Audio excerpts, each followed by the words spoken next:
आपकी एक सब्सक्रिप्शन हमें बेहतरीन वीडियोस बनाने का हौसला देती है। चैनल को सब्सक्राइब करें और बेल आइकन भी साथ दबा दें।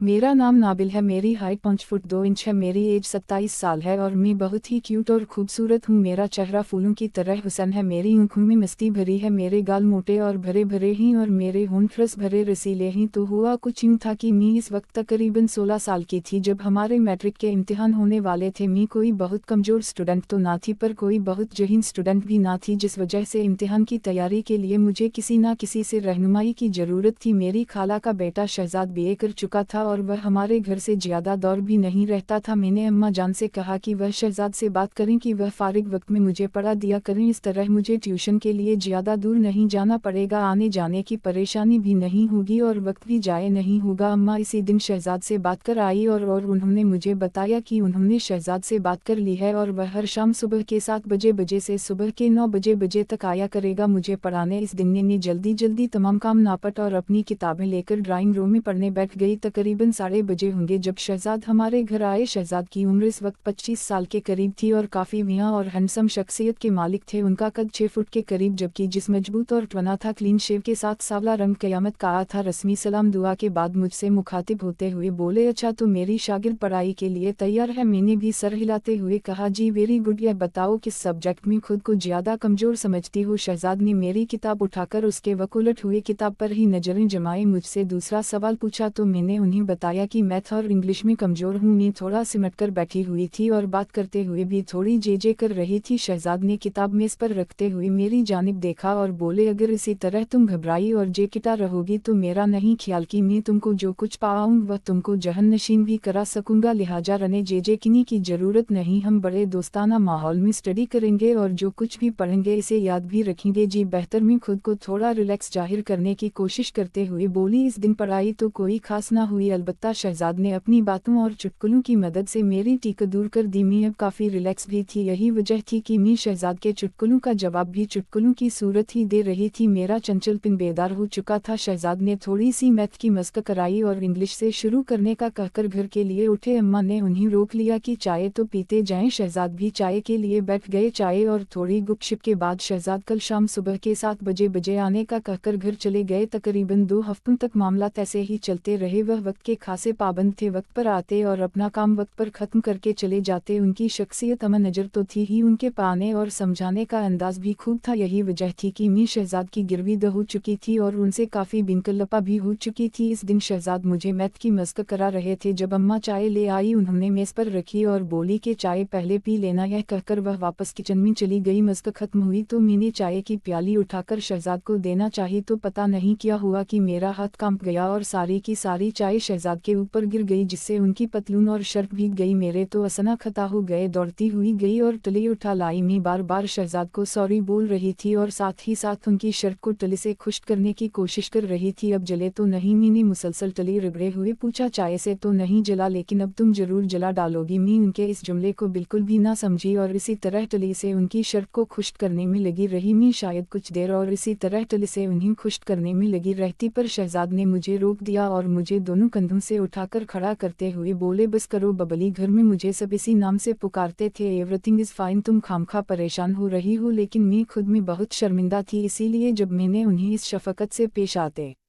देखा तो मेरी आंखों से आंसू निकल आए। उन्होंने जब मुझे में रोते देखा तो अपनी बाहों में भरते हुए मुझे सीने से लगा लिया और माथे पर बोसा देते हुए बोला, अरे पगली रोती क्यों हो? तुमने जानबूझकर चाय थोड़ी गिराई है, यह तो आड़स आती ऐसे हुआ। उनके धार से बंधने पर मुझे हौसला हुआ और मैंने आंसूते हुए कहा, जानती हूँ कि हादसा हुआ है, लेकिन आड़सटा भी तो किसी न किसी गलती का ही नतीजा होते हैं और इस हादसे की गलती की मैं ही जिम्मेदार हूँ। शहजाद भी शायद माहौल को खुशगवार बनाना चाहते थे, इसलिए बोला, बबली मैं तुम्हें इजाजत देता हूँ कि तुम ऐसे आड़सटा रोज किया करो। वह हंस रहे थे और उनकी यह मानवी हंसी मेरी समझ से बाहर थी। मैं भी उन्हें हंसते देखकर मुस्कुरा दी। शहजाद ने कहा कि लो वापस वहीं से शुरू करते हैं जहाँ पर हादसा हुआ था। यह कहते हुए उन्होंने मुझे अपनी बाहों के घेरे से आज़ाद कर दिया। मैंने वापस अपनी कुर्सी पर बैठकर किताब खोलना चाहा तो शहजाद ने कहा, आज का काम खत्म कल देखेंगे, मैं चलता हूँ क्योंकि इस हालत में मैं तुम्हें कुछ नहीं पढ़ा पाऊंगा। शहजाद अपनी किस हालत के बारे में कह रहे थे मुझे कुछ पता ना चला। मैं तो इस दिन जब मैं बेड पर थी तो यह वाकया बार बार मेरे दिमाग में घूम रहा था और यह सब इस वक्त तो मेरे लिए बेमानी थे, लेकिन अब उन वक़्तों को सोचना अच्छा लग रहा था और मुझे पता ही ना चला कि कब नींद ने आ लिया और मैं नींद की गहरी वादी में गुट खाने लगी। इस रात मैंने बारहा ख्वाब में शहजाद को देखा। कभी हम किसी नदी के किनारे बैठे बातें कर रहे होते, कभी किसी पार्क के कोने में किसी बेंच पर बैठे कुछ राज और नियाज की बातें कर रहे होते, कभी पहाड़ों जंगलों और सहरावत, कभी ठाठ मारते समंदर की लहरों से खेल रहे होते। गरज इस रात मैंने और शहजाद ने मिलकर दुनिया जहान की सैर की। मैं इस दिन बहुत गहरी नींद सोई। सुबह उठी तो मेरे ख्वाब का हर मंजर मेरे जहन में नक्श था। मैं बिस्तर से उठना ही नहीं चाह रही थी, मैं इन ख्वाबों की दुनिया से निकलना ही नहीं चाह रही थी। मुझे इल्म नहीं कि ऐसा क्यों था, पर जो भी था बहुत पुल था। दूसरी शाम जब शहजाद हमारे घर पहुंचे तो मैं इसी वक्त नहाकर निकली थी। मेरे बाल गीले थे और उनसे अभी तक पानी टपक रहा। शहजाद की बार बार उल्टी हुई नज़र को मैं बखूबी नोटिस कर सकती थी। मैं तो शहजाद को काबू में बसा चुकी थी, लेकिन यह लगता था कि शहजाद के मन में भी कोई बात चल रही है। दौरान सड़े मुझे आज मेरे दिल में अजीब अजीब ख्यालात आ रहे थे। मैं नहीं जानती थी कि प्यार किया है, लेकिन इतना जरूर था कि शहजाद के कायलता मुझे मदहोश कर रहे थे। जिंदगी में मुझे ऐसी फीलिंग पहले कभी नहीं हुई थी। यूं ही जब शहजाद मुझे मैथ के एक सवाल की मशक करा रहे थे तो मैं उनके साथ बहुत करीब हो गई थी। मैंने ऐसा कोई इरादत ना नहीं किया था, बल्कि ऐसा होना इत्तेफाक ना था। आखिर सुबह के 9 बजे और शहजाद घर जाने के लिए उठे तो मैं भी किताबें समेट कर उठी तो उन्होंने करीब से गुजरते हुए बड़ी आहिस्ते के से कहा, बबली तुम आज बहुत खूबसूरत लग रही थी। मैंने चौंक कर उनकी तरफ देखा तो इस दौरान वह मुझसे दूर हट चुके थे। उनके अल्फाज सारी रात मेरे कानों में बजते रहे। शायद कावटिना के मतलब सच कहा जाता है कि वह बहुत खुद पसंद होती हैं, इसीलिए उनकी तारीफ की जाए तो फूले नहीं समाती। अगले दिन भी शहजाद वक्त पर ही आ गए। अभी हमने स्टडी स्टार्ट की थी कि बिजली चली गई। मैं उठी कि मोमबत्ती जलाकर ले आओ तो शहजाद ने मेरा हाथ पकड़ लिया और बोले, हमने कौन सा मोतियों से माला रौका नहीं है, ऐसे ही बैठ के बातें करते हैं, थोड़ी ही देर में बिजली तो आ ही जाएगी। तो मैं भी उधर ही बैठ गई और हम इधर उधर की बातें करने लगे। शहजाद ने मेरा हाथ ऐसे ही पकड़े रखा था, लेकिन मुझे अजीब लग रहा था। अगरचे शहजाद की मोहब्बत मुझ पर हावी हो चुकी थी और उनकी परअसर शख्सियत ने मुझ पर जादू सा कर दिया था, लेकिन मैं पाइट वक्कोल में इस वक्त चूंकि अंधेरा था और हम एक दूसरे के काओं के तासुवटा नहीं देख पा रहे थे। हकीकत कहूँ तो मुझे उनके हाथ अपने हाथ पर बहुत मजा दे रहा था, लेकिन कोई अंदरूनी खौफ था जो रोक रहा था। लेकिन अगर शहजाद की जगह कोई भी और होता तो मैं यकीन से कह सकती हूँ कि मैं इसका मुंह नोच लेती, लेकिन शहजाद के लिए तो मैं पहले से ही सब कुछ हारी हुई थी। लेकिन फिर भी मैं यह सब कुछ नहीं चाह रही थी। जो हो रहा था मुझे अजीब लगने लगा था, इसीलिए मैंने शहजाद के हाथ को छोड़ा और टॉयलेट जाने के बहाने वहाँ से उठ गई। लेकिन मैं जैसे ही उठकर कदम बढ़ाने वाली थी, पता नहीं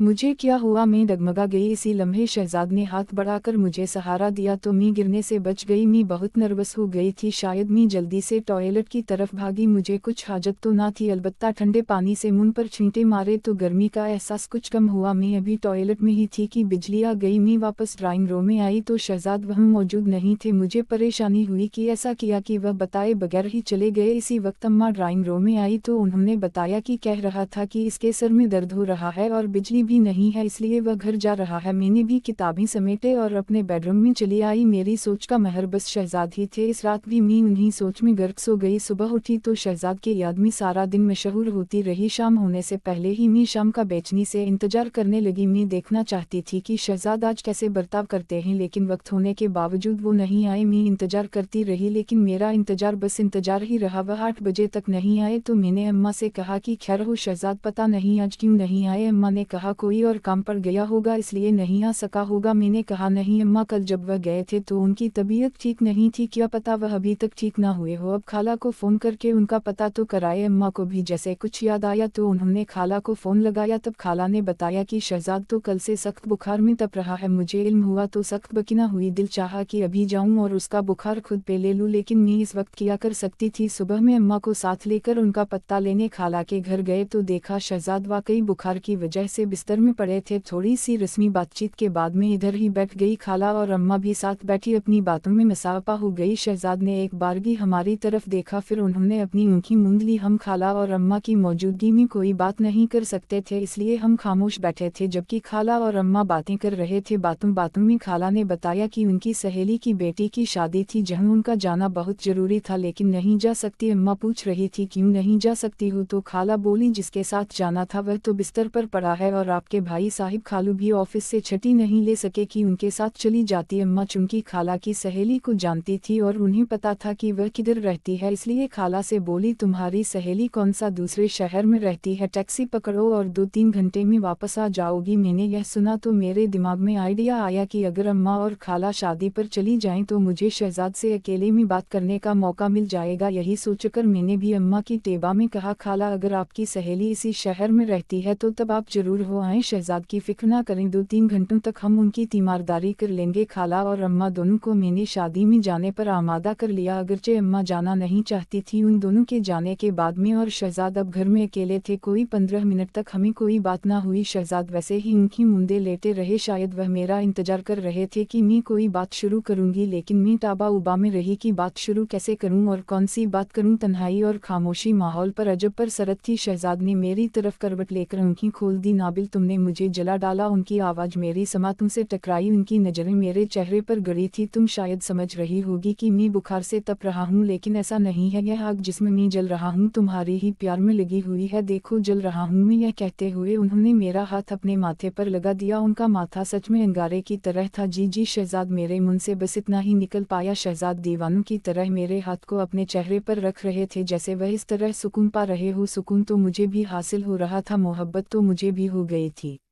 वो नहीं आए, मैं इंतजार करती रही, लेकिन मेरा इंतजार बस इंतजार ही रहा। वह 8 बजे तक नहीं आए तो मैंने अम्मा से कहा कि खैर हो शहजाद, पता नहीं आज क्यों नहीं आए। अम्मा ने कहा कोई और काम पड़ गया होगा इसलिए नहीं आ सका होगा। मैंने कहा नहीं अम्मा, कल जब वह गए थे तो उनकी तबीयत ठीक नहीं थी, क्या पता वह अभी तक ठीक ना हुए हो। अब खाला को फ़ोन करके उनका पता तो कराए। अम्मा को भी जैसे कुछ याद आया तो उन्होंने खाला को फ़ोन लगाया। तब खाला ने बताया कि शहजाद तो कल से सख्त बुखार में तप रहा है। मुझे इल्म हुआ तो सख्त बकिना हुई, दिल चाहा कि अभी जाऊं और उसका बुखार खुद पे ले लूं, लेकिन मैं इस वक्त क्या कर सकती थी। सुबह में अम्मा को साथ लेकर उनका पत्ता लेने खाला के घर गए तो देखा शहजाद वाकई बुखार की वजह से बिस्तर में पड़े थे। थोड़ी सी रस्मी बातचीत के बाद में इधर ही बैठ गई। खाला और अम्मा भी साथ बैठी अपनी बातों में मसाफा हो गई। शहजाद ने एक बारगी हमारी तरफ देखा, फिर उन्होंने अपनी ऊँखी मूंद ली। हम खाला और अम्मा की मौजूदगी में कोई बात नहीं कर सकते थे, इसलिए हम खामोश बैठे थे जबकि खाला और अम्मा बातें कर रहे थे। बातों बातों में खाला ने बताया कि उनकी सहेली की बेटी की शादी थी जहां उनका जाना बहुत जरूरी था, लेकिन नहीं जा सकती। अम्मा पूछ रही थी क्यों नहीं जा सकती हूँ तो खाला बोली जिसके साथ जाना था वह तो बिस्तर पर पड़ा है और आपके भाई साहिब खालू भी ऑफिस से छुट्टी नहीं ले सके कि उनके साथ चली जाती। अम्मा चुनकी खाला की सहेली को जानती थी और उन्हें पता था कि वह किधर रहती है, इसलिए खाला से बोली तुम्हारी सहेली कौन सा दूसरे शहर में रहती है, टैक्सी पकड़ो और 2-3 घंटे में वापस आ जाओगी। मैंने यह सुना तो मेरे दिमाग में आइडिया आया कि अगर अम्मा और खाला शादी पर चली जाएं तो मुझे शहजाद से अकेले में बात करने का मौका मिल जाएगा। यही सोचकर मैंने भी अम्मा की टेबा में कहा खाला अगर आपकी सहेली इसी शहर में रहती है तो तब आप जरूर हो आएं, शहजाद की फिक्र ना करें, 2-3 घंटों तक हम उनकी तीमारदारी कर लेंगे। खाला और अम्मा दोनों को मैंने शादी में जाने पर आमादा कर लिया। अगरचे अम्मा जाना नहीं चाहती थी, उन दोनों के जाने के बाद में और शहजाद अब घर में अकेले थे। कोई 15 मिनट तक हमें कोई बात ना हुई। शहजाद वैसे ही उनकी मुंदे लेटे रहे, शायद वह मेरा इंतजार कर रहे थे कि मैं कोई बात शुरू करूंगी, लेकिन मैं ताबा उबा में रही कि बात शुरू कैसे करूं और कौन सी बात करूं। तन्हाई और खामोशी माहौल पर अजब पर सरत थी। शहजाद ने मेरी तरफ करवट लेकर आंखें खोल दी। नाबिल तुमने मुझे जला डाला। उनकी आवाज़ मेरी समा तुमसे टकराई, उनकी नज़रें मेरे चेहरे पर गड़ी थी। तुम शायद समझ रही होगी कि मैं बुखार से तप रहा हूँ, लेकिन ऐसा नहीं है, यह आग जिसमें मैं जल रहा हूँ तुम्हारी ही प्यार में लगी हुई है, देखो जल रहा हूँ मैं। यह कहते हुए उन्होंने मेरा हाथ अपने माथे पर लगा दिया। उनका माथा सच में अंगारे की तरह था। जी जी शहजाद, मेरे मुंह से बस इतना ही निकल पाया। शहजाद दीवानों की तरह मेरे हाथ को अपने चेहरे पर रख रहे थे, जैसे वह इस तरह सुकून पा रहे हो। सुकून तो मुझे भी हासिल हो रहा था, मोहब्बत तो मुझे भी हो गई थी।